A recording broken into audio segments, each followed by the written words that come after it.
Alors aujourd'hui dans cette vidéo je voudrais t'expliquer pourquoi est-ce que je suis encore animateur aujourd'hui alors que je suis déjà directeur et que je suis passé en direction. Et on va en parler donc un petit peu dans cette vidéo. Alors je sais que tout le monde ne tient pas, n'a pas forcément ce point de vue ou ne porte pas forcément cette envie ou cette volonté dans ses pratiques. Moi c'est vraiment quelque chose qui me tient à cœur et je vais essayer de te le défendre et de te l'expliquer surtout dans cette vidéo. Bien alors si tu ne me connais pas, je m'appelle Lex, je suis formateur indépendant au métier de l'animation. Donc pour ce faire j'ai créé Animare qui est un centre de formation dématérialisé et non qualifiant qui est à ta disposition donc sur internet pour toi pouvoir t'aider à poursuivre ta formation continue à mes côtés. Et si tu me connais, eh bien voilà, déjà si tu as pris l'habitude de suivre les contenus que met Animare à ta disposition, c'est parce que tu es tout sauf un ou une touriste de l'animation. Aujourd'hui on va donc s'adresser encore à un public plutôt de directeurs et en fait comment t'expliquer, voilà, oui, donc si tu te rends compte que là ici le niveau de publication des différentes vidéos sur la chaîne a un petit peu baissé, c'est normal. Je suis en ce moment responsable d'animation dans un village vacances sur la côte d'Opale et donc du coup entre les débuts de saison, protocole, confinement, protocole sanitaire, protocole cas contact de Covid et compagnie, on est tout de même un petit peu débordé par les événements et donc j'ai pas forcément énormément de temps pour tourner de la vidéo. Ok, mais bon voilà, je te retrouve ici aujourd'hui sur les remparts de la ville de Montreuil-sur-Mer et bah voilà, je te garde avec moi donc pour que tu puisses profiter de la balade et on se retrouve donc juste après le générique pour que je t'explique pourquoi est-ce que je suis encore animateur alors qu'aujourd'hui je suis directeur. Voilà, j'espère que tu pourras aussi en même temps un petit peu profiter du paysage. À tout de suite. Bienvenue sur Animare TV, la chaîne de ton centre de formation dématérialisé. Abonne-toi si tu veux rien manquer ou parle-en à ceux que ça intéressera. Si tu as des questions sur les contenus ou des propositions de sujets à aborder, n'hésite pas à m'envoyer un message privé sur Animare FB. Si tu veux juste donner ton avis ou ouvrir un débat, tu peux le faire dans les commentaires, c'est fait pour ça. Enfin, les liens vers tous les canaux d'Animare sont dans les descriptions de chaque vidéo. Bon visionnage, Lex. Alors déjà, avant d'aller plus loin et de te parler de mes convictions pédagogiques et qui font que je retourne encore aujourd'hui sur le terrain en tant qu'animateur alors que je suis directeur et que je suis, entre guillemets, je pourrais m'en passer. Voilà, je tiens à te faire un petit instant promotion des produits ou des différents canaux qu'Animare met à ta disposition. Et donc bon voilà, ici il faut que tu comprennes que donc on est sur donc ma chaîne YouTube qui s'appelle Animare TV, mais c'est un canal qui déjà premièrement est totalement gratuit, mais ce qui a des incidences. Donc déjà si c'était totalement gratuit, c'est pour que n'importe qui puisse accéder à ce contenu. Le contenu que je mets à ta disposition dessus, malgré que ce soit du contenu gratuit, est toujours même si j'ai fait de la promotion, est toujours du contenu qui te servira et pourra être pratique dans tes différents futurs encadrements. Okay, même si c'est du contenu gratuit, il y a toujours du sens à ce que toi tu l'utilises sur le terrain ou en tout cas que tu te positionnes dessus. Mais pour parler clairement, ici là sur Animare TV comme sur Animare FB comme sur la communauté des animaristes, on est sur des canaux gratuits et donc clairement on fait que jouer aux billes en fait, hein, tu vois, c'est faut se le reconnaître un petit peu, c'est pas ici qu'on va casser trois pattes à un canard. Donc si tu tiens à découvrir le contenu le plus élaboré, le plus qualitatif que je peux mettre à ta disposition, eh bien je te propose qu'on se retrouve au sein donc de la médiathèque Animare et pour ça tous les canaux sont dans la description de cette vidéo et donc aussi la médiathèque Animare et je suis sûr que tu n'auras aucun mal à la retrouver si jamais tu en ressens le besoin. Sachant que voilà, c'est tout de même un canal qui te permet, je te répète encore une fois, d'accéder au contenu le plus qualitatif que je suis capable de mettre à ta disposition. Bref, ça t'intéresse, description et on s'y retrouve dessus plus tard. Ok ? Du coup, en fait, moi, si aujourd'hui je suis encore animateur alors que je dirige des séjours, je peux être directeur DACM, directeur d'accueil collectif de mineurs depuis 2011 et qu'aujourd'hui on est en 2021, si je continue toujours à prendre des postes d'anime, c'est pour 3 grandes raisons principales. D'accord? Alors, la première raison est que, peut-être que tu t'en doutes, et j'espère que toi aussi, si tu suis les canaux que je mets à ta disposition et surtout les contenus à propos de la direction, j'espère que tu vois les choses un petit peu comme moi aussi. C'est que si je retourne déjà en tant qu'animateur, c'est parce que premièrement, le terrain me manque. Okay, j'espère que tu partages cette vision-là. Okay, le terrain me manque. Et donc ce qui me manque, c'est d'être au contact le plus proche, le plus direct possible de mes différents publics. Et donc pour ça, le plus simple pour y être toute la journée, c'est d'être anime. Donc oui, comme ça me manque, voilà. Et puis tu sais, il y a un moment aussi pour pas être complètement coupé du public que tu vas diriger. En tant que directeur, c'est peut-être bien si tu le connais de pas trop loin, ton public, d'accord? Si ça fait 5, 10, 15 ans, 20 ans que tu l'as plus approché de près, il ne faut pas t'étonner que tu ne les connaisses plus et que donc tu ne sois plus cohérent, crédible, légitime pour diriger et mettre en place tout un système pédagogique qui devrait servir à réguler la vie de leur séjour, d'accord? Donc voilà, ça c'est le premier point. C'est que voilà, le terrain me manque et de temps en temps, il faut que je retourne à la source, comme on va dire. Okay. Alors ensuite, le deuxième point, c'est que en tant que directeur, moi, quand je vais retourner dans des pratiques d'animateur, donc déjà la première chose que je fais, c'est que je vais reprendre une casquette d'animateur et je vais déposer ma casquette de directeur, hein, CF, ma vidéo précédente sur les erreurs sur les défauts des jeunes DACM, d'accord. Et donc oui, je te dis, ce que je vais faire, c'est que en fait, moi quand je vais retourner sur le terrain, je vais essayer principalement de réfléchir à quelles sont les pratiques que moi j'ai en commun avec ce séjour où je vais animer, mais donc les pratiques qu'en tant que directeur, moi j'ai en commun avec le séjour sur lequel je suis engagé pour animer. Attends, je vais traverser la route parce que je suis un peu perturbé, attends. Oui, donc je te disais, moi, ce que je vais essayer de faire une fois que je vais être sur le terrain en tant qu'animateur avec mon regard de directeur. Donc je n'oublie pas de déposer ma casquette de directeur, hein, mais juste je garde ma paire de lunettes. Et ce que je vais essayer de faire, c'est trouver les points communs que j'ai dans mes différentes pratiques de directeur et ce qu'on va me demander à moi à faire là immédiatement en tant qu'animateur sur le terrain. Et du coup, ce que je vais faire, c'est que je vais vérifier si moi-même en tant qu'anime, je suis capable de faire les différents points que je vais exiger, ou plutôt c'est mieux si c'est dans ce sens-là, mais ça arrive qu'on exige, mais que je vais attendre de mon équipe pédagogique en animation ou en direction. Donc je retourne sur le terrain pour vérifier si je suis capable de faire ce que je vais leur demander en fait. Parce que si je n'en suis pas capable, en fait, tout ce qui risque de se passer, c'est qu'une fois arrivé sur le terrain, tu risques tout simplement de ne pas être crédible. Parce qu'il y a peut-être un moment où tu vas leur demander telle ou telle chose, donc j'en sais rien, peut-être mettre en place un chant, peut-être mettre en place un fil rouge, peut-être réguler des conflits, voilà, tu vois, il y a énormément de choses que tu peux faire en tant qu'anime sur le terrain, c'est divers et varié, hein. Je répète que l'animation, c'est activité, vie collective, vie quotidienne et réflexion pédagogique qui va tout autour. Si tu as besoin de rappel là-dessus, va voir cette vidéo, ok. Imaginons, voilà, toi tu leur demandes de mettre en place un fil rouge et puis ils n'y arrivent pas à ton équipe, hein, d'accord? Ça peut arriver, d'accord? Mais normalement, quand eux ils n'arrivent pas, ce qui est censé se passer sur le terrain, c'est toi, directeur, tu vas prendre le relais, tu vas leur montrer comment est-ce qu'on va faire. Super.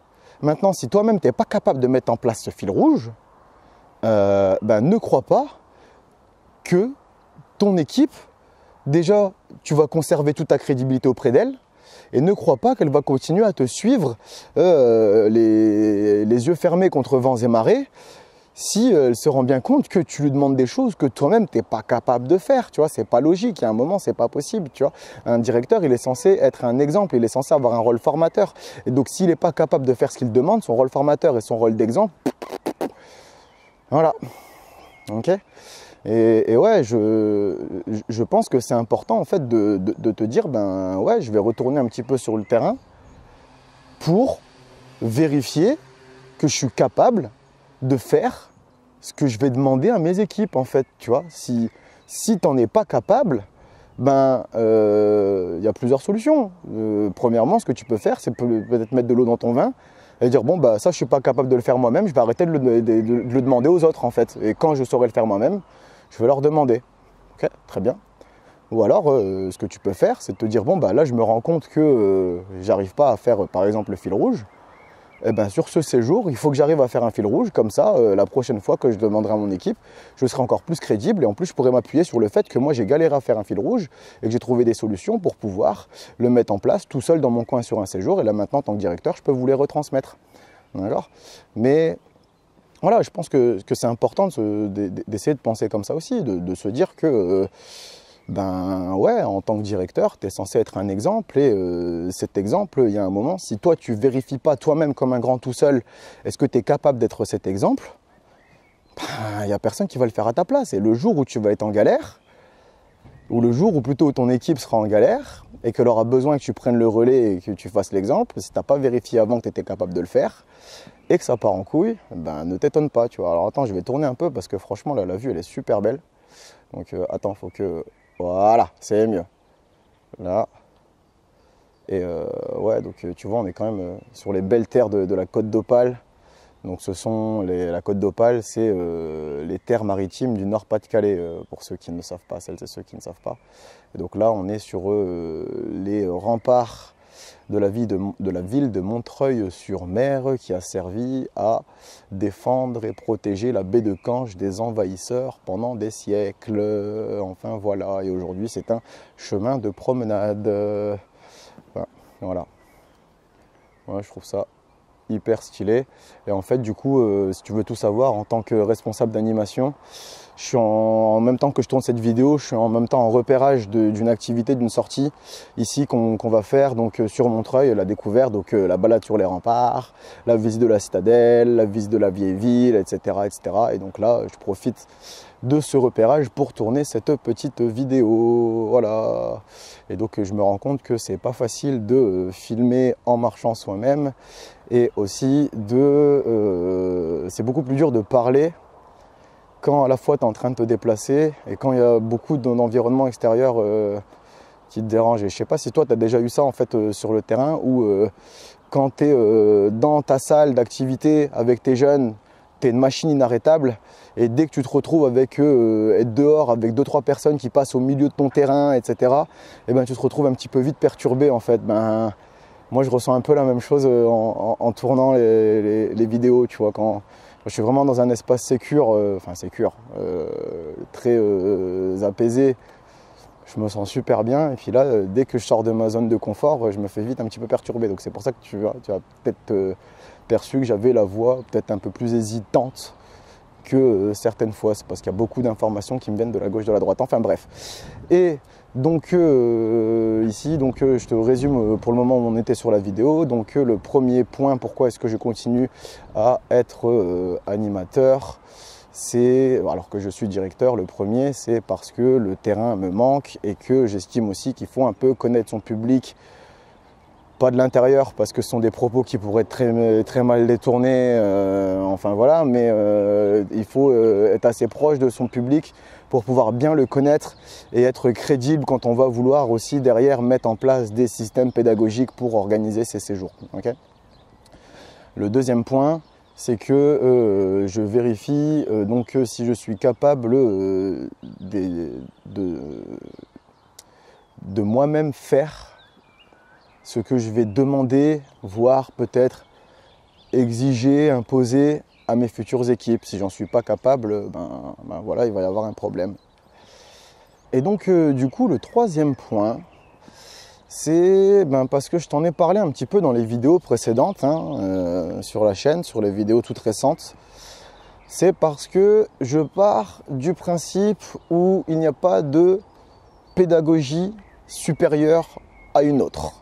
Elles ont toutes, j'ai bien dit toutes, des avantages et des inconvénients. D'ailleurs, n'hésite pas à aller voir les concepts d'Animare si tu veux voir quel est le système pédagogique qui régit ce centre de formation, d'accord? Mais donc j'estime que toutes les pédagogies ont des avantages et des inconvénients. Donc ce qui veut dire que tous les systèmes pédagogiques ont des avantages et des inconvénients. Après, voilà, il faut juste savoir un petit peu ce qu'on fait, savoir sélectionner, choisir, c'est renoncer, etc. Mais voilà, il n'y en a pas qui sont meilleurs que les autres, ils sont juste différents en fait, d'accord? Et à ce titre-là, tu vois, j'estime que en tant que directeur, quand toi tu vas retourner sur le terrain en tant qu'anime, eh ben, ce que ça peut te permettre de faire, c'est de découvrir de nouveaux systèmes de direction, des nouveaux systèmes pédagogiques qui auront leurs avantages et leurs inconvénients, mais que si toi, tu fais l'effort de vivre, d'accepter pour ensuite en faire une analyse, eh bien derrière, tu pourras t'en retirer encore plus fort et encore plus armé dans tes futures pratiques de directeur. Je m'explique. Quand tu vas rencontrer un directeur ou une directrice qui fonctionne sur la même longueur d'onde que toi et ce que tu avais prévu quand tu diriges et tes orientations pédagogiques, eh bien, ce qui est bien, c'est que tu vas pouvoir te servir de ces pratiques soit pour pouvoir confirmer ou renforcer les tiennes. D'accord ? Bah oui, forcément, il y a un moment, si vous vous entendez bien, eh ben, il y aura très certainement des choses qui pourront t'intéresser dans son système de direction pour ensuite, toi, les retransmettre à ton ou tes futures équipes pédagogiques. D'accord ? Donc ça, je pense, c'est un petit peu la base. Okay ? Et puis maintenant, il se peut aussi que tu rencontres des directeurs et des directrices où, soit dans le meilleur des cas, tu es neutre face à ce qu'ils te proposent, dans le pire des cas, tu es en opposition. Eh bien, prends sur toi, mortachique, ça va bien se passer, détends-toi, ok. Je répète ce que je disais dans une vidéo précédente, tant que on ne touche pas à sécurité et législation et que le public n'en subit pas les conséquences, il n'y a pas besoin, il n'y a pas de raison légitime de monter des putschs contre la direction.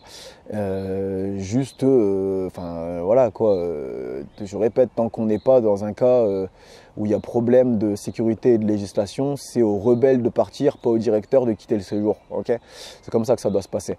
Et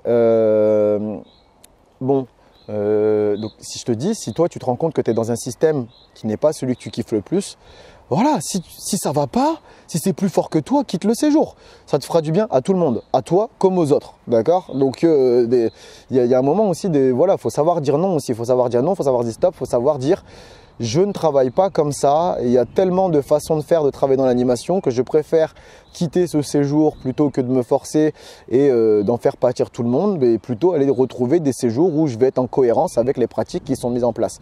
Ce sera plutôt tout à ton honneur plutôt que de rester et de foutre la merde, d'accord? Maintenant, si tu es capable de rester de mordre sur ta chic et de prendre sur toi pour t'en sortir grandi par la suite, ce que je te conseille de faire, moi, ce que je te propose de faire, c'est d'accepter ce qui est en train de se passer. En gros, tu fais ce qu'on te demande, tu travailles comme on te dit de te le demander et derrière, il y a forcément au moins une chose intéressante à retravailler et à réimplanter dans tes futures directions. Au moins une. Tu me dis qu'il y en a 0, je ne te crois pas. Si tu insistes, je te dis que tu n'as pas regardé assez bien. Et quel que soit le système pédagogique, même moi, les systèmes pédagogiques que je ne peux pas voir en couleur, quand je les vis de l'intérieur, je trouve toujours une chose, je me dis ça c'est pas si mal fait en fait, ça c'est pas bête, et des fois cette chose là tu vas peut-être pas avoir l'occasion de la mettre tout de suite à l'ajout de tes pratiques, mais au moins tu la gardes dans un coin de ta tête et puis tu te dis quand je retomberai dans cette situation là, peut-être que ceci va pouvoir m'aider un petit peu. Donc pour donner un exemple, Voilà, il se peut que toi tu aies l'habitude de travailler et tu veux travailler comme ça sur les séjours. On prépare les plannings à l'avance pour les jeunes et tout. Surtout quand on travaille comme ça, c'est principalement pour une question de qualité de prestation d'activité, hein, je le conçois tout à fait et c'est très bien comme ça. Et puis là tu tombes animateur chez une directrice qui, elle, est à fond pour l'autonomie du jeune, qui tient absolument à ce que on ne prépare pas de planning à l'avance, etc., etc., et qu'on n'ait pas un flicage permanent de où est chaque jeune. On n'est pas obligé de tout le temps voir des adultes avec. Ils peuvent être en semi-autonomie ou voire autonomie totale à l'intérieur du site. Enfin bref, tu vois. Et toi, tu es là, tu tombes dans ce genre de séjour. Et bon, tu te dis, ouais, bon, bah, je vais peut-être pas spécialement kiffer là, ce qui est en train de se passer. Et puis là, tu tombes sur un truc, tu arrives vers l'entrée du site, vers un point, vers l'entrée, le hall, ouais, vers le hall d'entrée du site, du centre. Et puis là, bah, tu te rends compte que y a un mur des têtes. Et ce mur, il sert avec le visage plastifié de chacun des jeunes et des adultes. On passe devant, c'est le lieu de passage le plus souvent mis en avant. Et puis il sert à ce qu'en autonomie, on n'ait pas besoin de remplir des fiches de sortie ou des fiches de déplacement ou ceci ou cela. Mais en permanence, on peut savoir où est n'importe qui dans le centre juste avec ce mur des têtes quand il est rempli bien correctement. Et ça, tu te dis putain, ça c'est génial. Oh, bah ça, je peux le remettre en place. Même sur des séjours où nous on prépare les plannings d'activité avec les jeunes, ça peut servir dans les activités et ça peut aussi servir dans les moments où on leur laisse des temps libres. Eh ben c'est ça en fait, aller piocher dans les systèmes pédagogiques des autres, tu vois. Et pour ça, il faut mettre de l'eau dans ton vin, il faut rester sur le séjour et il faut le vivre pour bien se rendre compte des tenants et des aboutissants, des différents outils, méthodes et ressources qui vont être mises en place sur le séjour que tu vas vivre et que, ben voilà, en faisant ça, tu vas pouvoir te les approprier. Maintenant, si tu rentres dans un jeu de rébellion ou si tu quittes le séjour, eh ben, c'est toute cette beauté des choses qui pourraient s'ajouter à tes pratiques que tu vas gâcher parce que ben, tout simplement tu seras pas en capacité d'entendre ou d'interpréter ou de comprendre ce qui est en train de se passer parce que ça va pas, c'est pas comme ça que je vais travailler. Bon, voilà quoi. Bref, moi j'ai fait le tour de ce que je voulais te dire sur cette vidéo et je te répète que je te conseille très fortement de continuer régulièrement, pas tout le temps, mais au moins 1 ou 2 fois par an, allez au maximum tous les 2 ans, de refaire un séjour en tant qu'animateur quand tu es directeur. C'est quelque chose qui te permettra de rester au jus, de ne pas te faire distancer par les différents publics que tu voudras encadrer. Allez bref, moi je te laisse, tes publics comptent sur toi et moi aussi, retourne en animation même quand tu es directeur. Passe-moi un coup de fil si tu veux mon avis sur tes pratiques. C'est en lien dans la description, comme pour ma boutique. Passe-moi un coup de fil si tu veux mon avis sur tes pratiques. C'est en lien dans la description, comme pour ma boutique. Animer c'est donner vie, oui, mais c'est pas suffisant. Éduquer et émanciper doivent être aussi dedans. Animer c'est donner vie, oui, mais c'est pas suffisant. Éduquer et émanciper doivent être aussi dedans.